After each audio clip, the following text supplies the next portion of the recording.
welcome to this week's episode of Sports Business and Insider, powered by Sideline Sports. I'm Sean Russi, NFL and MLB agent, joined by one of the many Sideline Sports co-hosts this week, John. How's it going, John? It's going well. I'm excited to be on your show. I'm happy to have you part of the network. And Sports Business Insider is going to be a lot of fun, a lot of great information. I learned before the show. I was reading a bunch of stuff about Otani and all kinds of stuff like that that I really didn't know. And there's so much that goes into that. And you're the expert, so I'll kind of let you take the lead. But man, there's so much of these contracts us as regular folk just really don't know. Yeah, and so that's what we're going to talk about this week is Otani's contract, the huge deferment he's taken, the competitive balance tax, what that's done for the Dodgers, and then we'll touch on the luxury tax and what's going on there.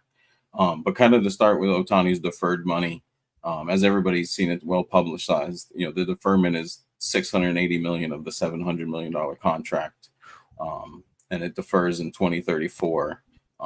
So he's essentially getting $2 million a year. It's obviously, it's a lot of things for both the Dodgers and Otani. There's tax savings for Otani. It's speculated he's going to save 90 to 100 million in tax savings by deferring it this way. The competitive balance savings for the Dodgers, which we'll get into the numbers in a minute, but those are also huge numbers. Now, there's some interesting things in the contract, and did you want to touch on that a little bit, John?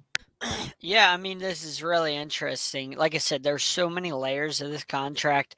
Shohei can, yeah, first of all, he has a full no trade clause, so he doesn't have to worry about that. He can opt out of the deal only if the owner or the GM, if they leave the organization, either of them, then he can opt out of the deal. He'll still get his deferred money from 2034 to 2043, which is 10 years, $68 million a year. That would crush Bobby Bonilla's, what he's done and what Chris Davis has done, and Ken Griffey and what those guys have done when it comes to deferred money. But it's the only way he can opt out.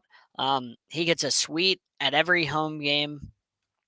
He gets his own interpreter. He's guaranteed an interpreter. Obviously, it won't be the guy that just is part of the scandal, but he's guaranteed so many things from the Dodgers. Then he has to donate to club charity, an amount not to exceed 1%. He has to donate. So it's just these things that I never would have known that Otani has to donate to like a specific charity, but it's not allowed to exceed 1%. Like, have you ever heard, Sean, about a contract where a player has to donate money to a charity? That's crazy. I haven't heard it where it almost sounds forced in this situation. I don't know if it was the amount where the Dodgers were like, hey, you have to give back, or if it was something suggested, on his side, and it's just made to look that way in the media where it was forced. But I've never heard of it going to a club charity. I've heard of, players saying, hey, could you do this and put it to the charity of my choice, or this charity that I run, happen to be a part of, or, organized. But I've never heard of it going to a club charity. But like I said, there's a lot of things in that contract that obviously a superstar, the MVP, no one else will MVP, get. yeah. Yeah, guaranteed interpreter. Like you said, the box at every home game, full no trade clause, the opt out only if the GM or owner was to not be in place. There's a lot of things there, and then the reason he's able to do the full deferment is because Otani makes $50 million a year in average, marketing money. So he makes $52 million a year, and he's deferring, like you said, the other 680 to later on in his life. And it'll be interesting to see how it plays out if that GM or owner situation ever comes up in play and he can opt out. Are the Dodgers still on the hook if it's an opt out, or is he walking away from the deferment at that point? I mean, he's guaranteed that 68 million. He's guaranteed the 680 million from 2034 to 2043. He's guaranteed that no matter what. So no matter what happens, that's his money. He's going to get that. But like you said, I mean, you made a really good point. He's getting $2 million a year for the next 10 years. That's smart because tax wise, he's not really getting. he's not really getting robbed too much of, from taxes because his salary is only 2 mil. Like you're Yep. losing a lot less in taxes that way than if you were making 68 million a year right now. Because in And 2030, Sean, he could move somewhere else, out of California with a better, better and tax. that was going to be my next point. That's where the angle comes in, right? He just has to leave California when he's done, playing. Yep. Now, it would be interesting to see, if he decides to sign another contract and then maybe there's an extension on this deferment or something and what happens there. But that's exactly what he's doing. He'll move his address. He won't be a California resident anymore. And he'll be able to not, see a huge chunk of that salary be taxed by, California's high tax rate. I mean, we see the football teams out there struggle, other than the 49ers recently, in terms of getting guys to sign there because of those tax rates. Yep. I think it was, just not to get too far off, but just recently with the Kendricks deal, there was the same money when he went to Dallas, but he would have made less because of the tax rate in California. So it was a smart move by Ohtani to defer that money where he's not going to be taxed at the California rate. More on the deferment kind of gets into where the Dodgers play with the competitive balance tax, which is baseball's version of the salary cap. Now with the huge deferment, what baseball does is they take a time value of money, inflation or depreciation. They look at what's gone on and they come up with what's known as a player's average annual value for the 40-man roster. This year, using that formula, which we won't get into all the intricacies and bore you with the actual huge formula that baseball uses, but Ohtani's number, instead of being 70 million, is 46 million against against this kind of competitive balance tax. Competitive balance tax this year is 237, so he's still a huge chunk of their 237, but obviously it hurts a lot less than 70, and that's what allows the Dodgers, to keep this team together. And they've done the same thing with small deferments on Freeman, to keep his AAV down. Now they're still over the luxury tax, which we'll get into in a little bit, but they're able to keep the number as far down as possible by doing these deferments and letting the player's average annual value be lower than the actual contract number. So what happens whenever the Grim Reaper comes calling, and they have to pay all of these deferments? I mean, because they're deferring a lot of money, to a lot of different players, but eventually you're gonna have to pay that. Like, it's gonna come back to get you eventually, right? Yeah, and so depending how far out the deferments go on the other contracts, the AAVs will rise, and which means the luxury tax bill will continue to rise. Now, when the player is not done with the contract and just receiving his deferment, that deferment no longer counts against the competitive balance tax. It's almost like a Christmas gift from baseball, saying as long as you have the money to cover it, when he's done playing for you, that number is no longer against your AAV and your competitive balance tax. Now what baseball does make them do is the teams is they have to fund the deferment within 2 years of that deferment being earned.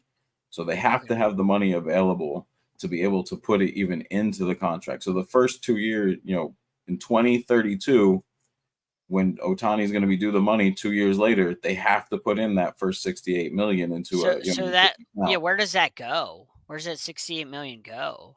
So basically, it just sits in an escrow account. It's kind of like what the NFL does with signing bonuses. They have to have it to put it out there, and they put it into this account. And as the player gets paid out, that account drains. And for Ohtani, they'll have to be every 2 years. They'll be putting in, every year after 2032, they'll be putting in his deferment to make sure they're covered for it as per the rules of the CBA. So they'll basically have $68 million less per year because they'll have to set aside that much money each year. Yeah, so it could depend how much they go get to spend or how much the owner wants to go over luxury tax that year because he knows he's going to have another bill due.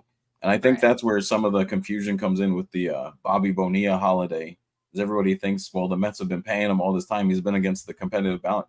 The deferment, again, is like a gift. They're paying him. And yes, it hurts, obviously, to not have that money available to go somewhere else. But it's not hurting their competitive balance tax and their luxury tax equation numbers. And the same thing with Chris Davis. I mean, if you've seen how much the Orioles are paying Chris Davis and how much they've paid him, He's still due money. I believe it's through 2036 or 2037. Chris Davis is due a lot of money from the Orioles. So, it's not just Bobby Bonilla. I mean, even the Reds are still paying Ken Griffey Jr. Um, so there's a lot of guys that haven't played in a very long time that are still getting money.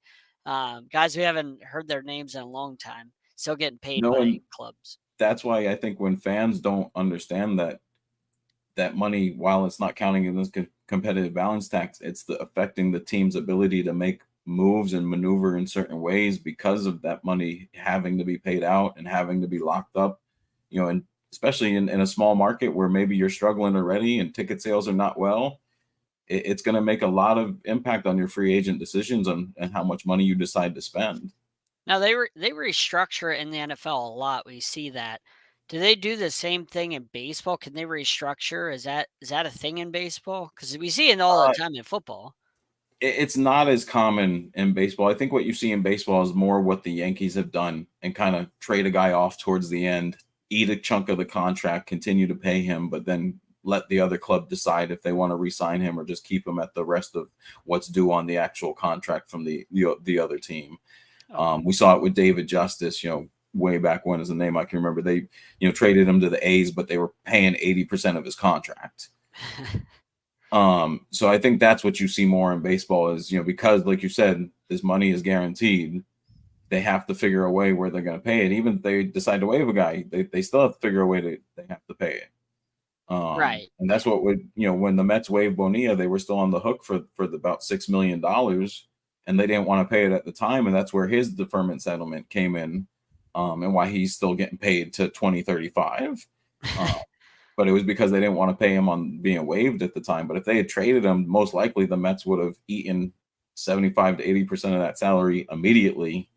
And then the other team would have been on the hook for the little 20% or whatever. But that's what you see more in baseball, versus them actually restructuring the contract. Or you, like you said, a guy may opt out and then renegotiate with the same team. But Yep. the restructuring is definitely a rarity especially compared to like football. I mean, we saw it with Aroldis Chapman. Whenever the Yankees traded him away, um, and then they got a ton of prospects for him. I believe that's how they got Gleyber Torres. And Yep. then he was on 1 year deal. They traded him away, got Gleyber Torres. That's how they got him. Then he became a free agent after the season, and he signed back with the Yankees. So it was kind of like, I mean, I don't know if organizations do that. I've always thought that would be really bright move, a brilliant move. If you said to a player, "Hey, we're going to trade you. You're at the end of your contract. We're going to trade you, but just sign with us. When the free agency comes, we'll get a ton of prospects for you. And then you could just come right back in 6 months." I always thought that would be really smart. I don't know if teams do that. I probably will never know because that would be something behind closed doors they'll never tell us, but it would be a Right. bright move.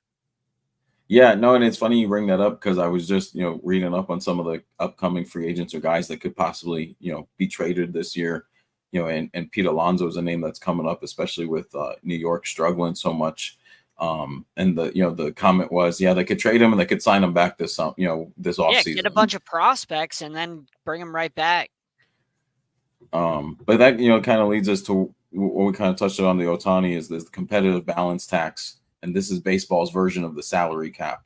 And what they've done is they've agreed on their number for the next 5 years, essentially through from 2022 to 2026. The number grows by about 4 million every year. They're not like other sports that take into consideration the TV money every year and other things that they just kind of set it and go. Their threshold for last year was 233. The threshold for this year is 237.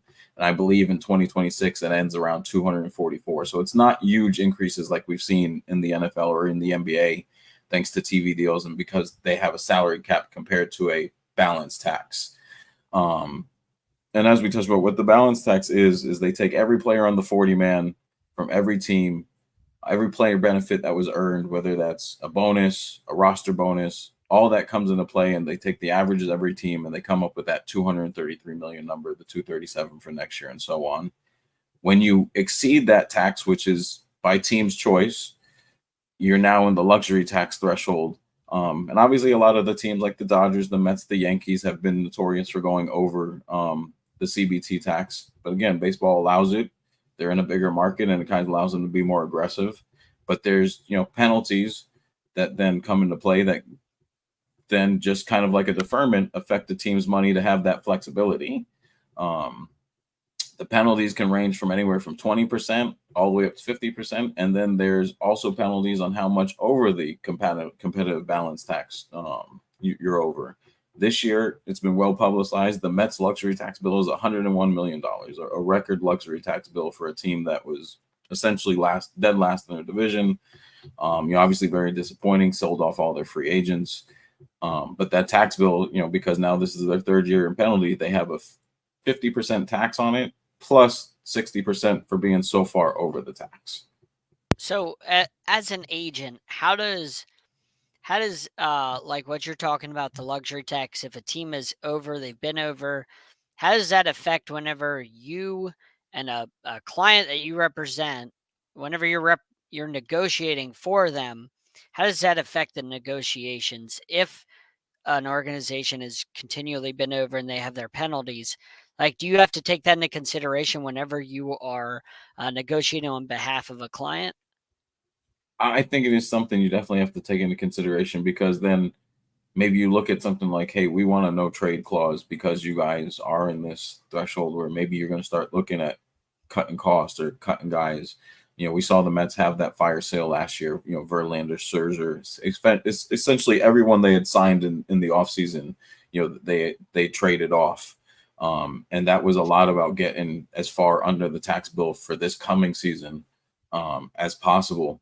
But I think that's something you definitely have to consider, because, if a team's going to rebuild because of that, or if the guys that are currently on the roster, take Detroit about a decade ago when Verlander and Cabrera and Fielder and all those guys were starting to age.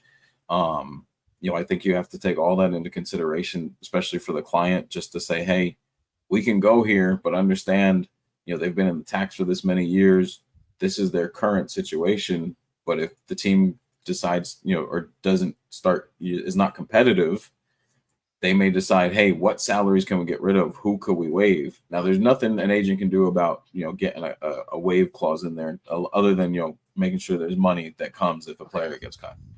But in terms of the trade, it would be a situation where definitely would be asked about a no trade clause, or maybe even an opt-out, a player opt-out after year one or year two, just to kind of make sure the water there, stays warm and doesn't cool off.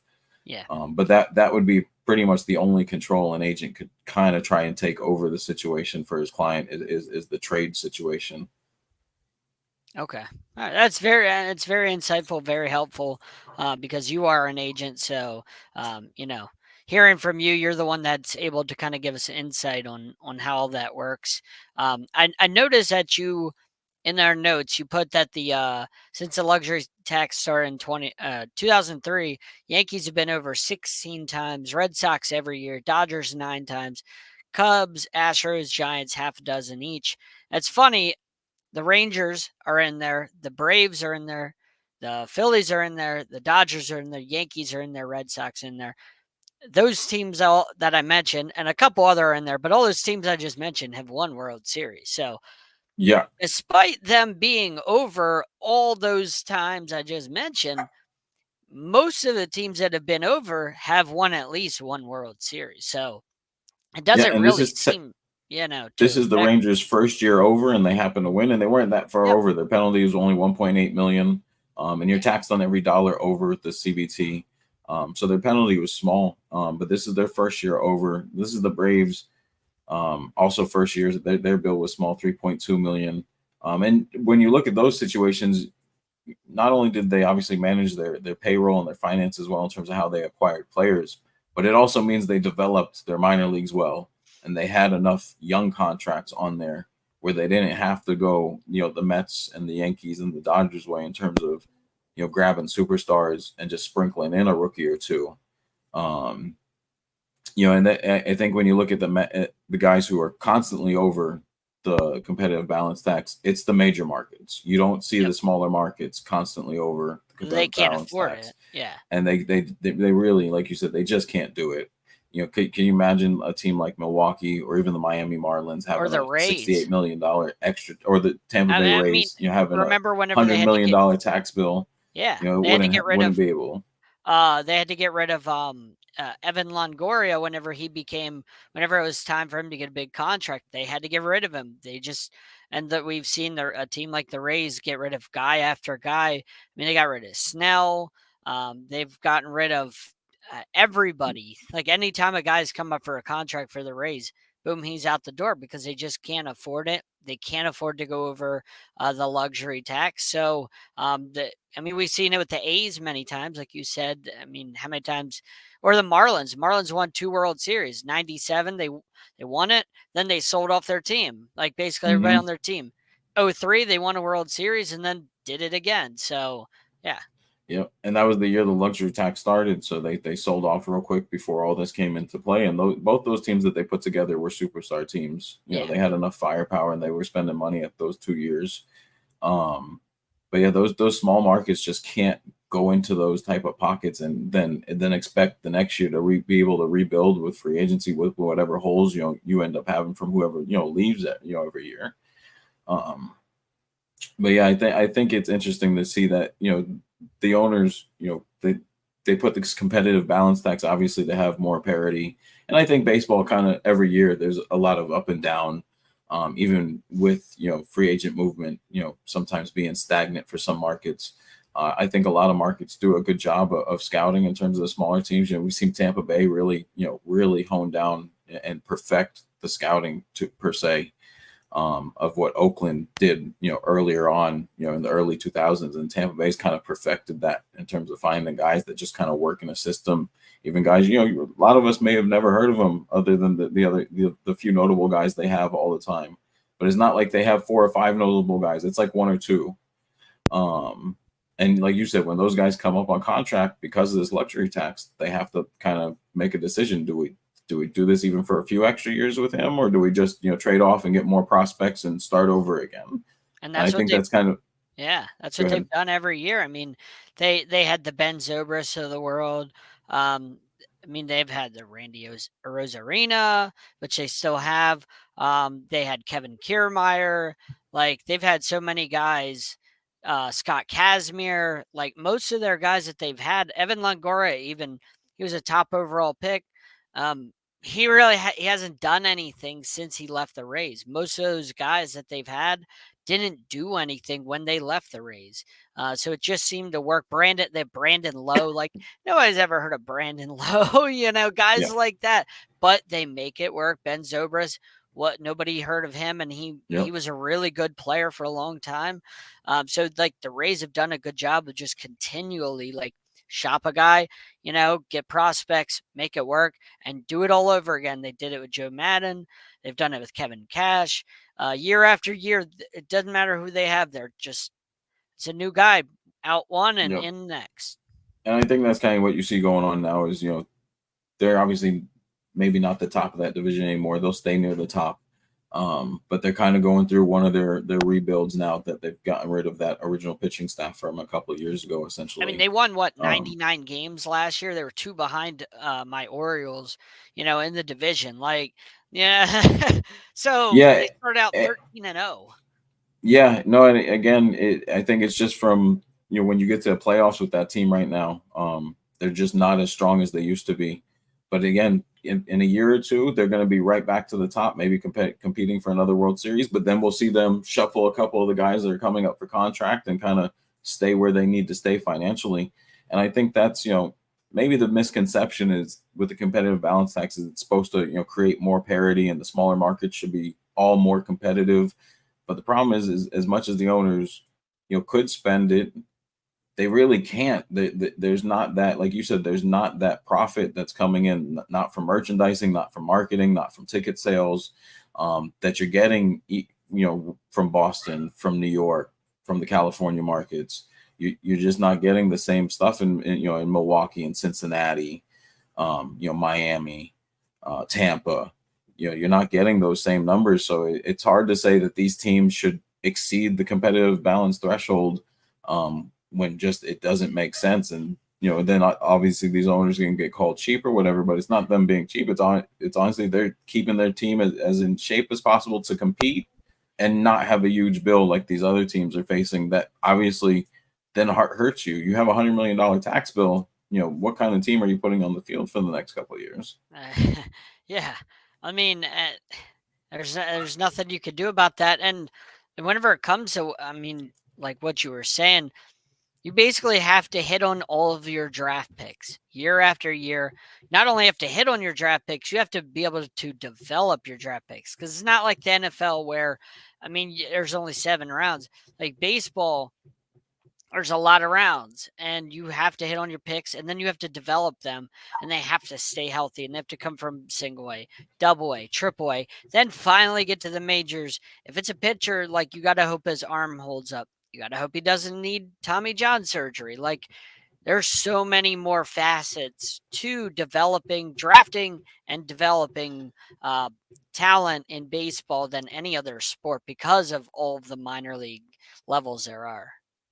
Yeah, no, and I think what you've seen in Baltimore after they've kind of gone through a rebuild, not only obviously in the roster, but in their scouting department, in their front Yep. office. The attitude in terms of how they treated minor league pitchers in the past has completely changed. I think that's why you see their guys come up fresher now in Baltimore. They come up more ready. They're making sure there's the inning limit, the pitch count limit. And everybody, kind of sometimes, well, back then they didn't do that. Yeah, but look at all the guys that back then that maybe pitched to 35 and 40, but that were laboring every time they were on the mound during their later years. Yep, and think Um, about it. Think about it, Sean. Jake Arrieta he had a 5+ ERA with the Orioles. He leaves, goes to the Cubs, and he has one of the best seasons we've ever seen for a pitcher. What he did with the Cubs, and then they won a World Series. I mean, there was absolutely I can't recall too many times seeing a starting pitcher that dominant for that long. What he did in that regular season, where his ERA was like a little over 1 yeah, for majority of the season, like, it just shows you, like, I mean, even Kevin Gausman, who's doing really well with the Jays, the Orioles couldn't develop these guys, and then they leave and they have really good careers. It's just they weren't able to develop guys, and they've done a good job lately, but they had so many prospects, pitching prospects, that were really good, and they just couldn't develop them. I know that there was instances with Jake Arrieta where he wasn't allowed to throw a certain pitch. They didn't want him throwing a certain pitch, and he was like, "Why can't I use that?" Then he gets to the Cubs, and the Cubs are like, "Yeah, use all your arsenal." And he's like, "This is different. Like, Baltimore didn't let me do this, So it's just weird stuff yeah. like that where they don't let certain pitchers, use all of their arsenal. No, and I think, like I said, I think you have to have the strong scouting department to be competitive in what baseball's created in terms of their salary structures, in terms of what you have to abide by in terms of the salary cap. And I think Baltimore's done a great job of doing that, and now being a competitive team, because of that shift in scouting. And it's, again, it's affected the business size where now they're a competitive team, and they're not paying a luxury tax bill. Um, so, compared to, with the Mets, and then you look and you go, well, they went all in, they lost a lot of prospects, and they're in a full rebuild probably for a very long time. Yeah, and there's quite a bit of those teams that were good for a while. Tigers. We've seen the White Sox have been in a rebuild for a long time. The Royals. I mean, that was that 9 years ago. Whenever they were in the World Series, so they've been rebuilding for a while. So a lot of teams that were really good are still have been rebuilding for a while and just haven't come back up. So. Yep. And again, sometimes it's just that spending that gets these teams in trouble. It'll be interesting to see when the next CBA comes up, what baseball does in terms of the cap number, how far it will go up. Like I said earlier, compared to other sports, the cap growth is small, which means these teams that are in the penalty will continue being the penalties for a while. It will take the Mets quite a few years to get back under the CBT. And then, like I said, it would just be interesting to see what ownership and players union comes up with the next time the CBA comes around. Do you know when? Do you know when the next CBA is up? I believe it's 2030, but the competitive balance threshold has only been set through 2026. So they do have Okay. to come to the table back on the CBT numbers, sometime in probably 2025 and look at it again. Okay. All right. That's good to know. But I think that's that's all the time we have for this week. John, I appreciate you joining me this week on the Sports Business Insider. Anything you want to add before we close up? No, make sure you check out all of our social media channels, Sideline Sport One. Check out our Instagram, our TikTok, YouTube, everything. Check out all of our channels, and we have a lot of great shows, a lot of great people, do a lot of great work on our on our team. Thanks for having me on your show, Sean. I appreciate it. Thanks for joining us, John, and everybody. You can follow me at Sean Russi _agent on Instagram. See you guys next week.